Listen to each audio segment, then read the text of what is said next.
முதல்ல மேஷம். மேஷராசிக்காரர்களுக்கு இந்த வாரத்தின் நடுப்பகுதியில் ராசிநாதன் செவ்வாய் நீச்சம் என்கின்ற ஒரு நிலையை அடைகிறார்.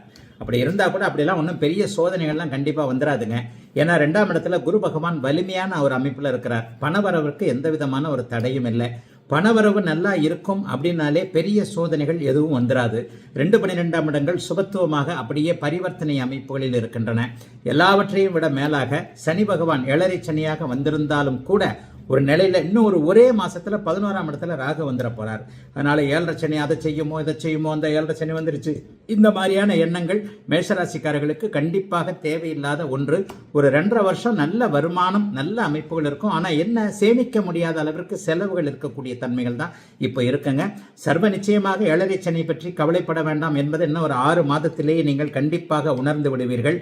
ஆக எல்லா நிலையிலும் மேஷராசிக்காரர்களுக்கு நன்மையான பலன்கள் நடக்கக்கூடிய வாரமாகவே இந்த வாரம் இருக்கும். என்ன ஒண்ணு, மே 18ஆம் தேதி வரைக்கும் ராகுகேது பயிற்சி வரைக்கும் கை கடங்காத செலவுகள், கொஞ்சம் கடன் வாங்கக்கூடிய சூழல்கள்லாம் வந்தாலும் கூட எதையும் சமாளிக்கக்கூடிய அமைப்புகள் உண்டு. ஆனா 4ஆம் இடத்துல போய் ராசிநாதன் நீச்சமாகிறாரே, வீடு வாகனம் சம்பந்தப்பட்ட விஷயங்கள் இந்த வாரமோ அடுத்த வாரமோ ஒரு 4 வாரத்துக்குள்ள கண்டிப்பா செலவு வருங்க.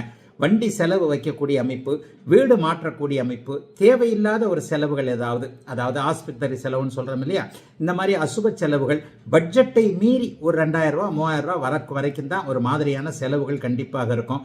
ஆனாலும் மேஷராசிக்காரர்களுக்கு மற்ற கிரகங்கள் ஒரு நல்ல நிலைமையில் இருக்கின்றன.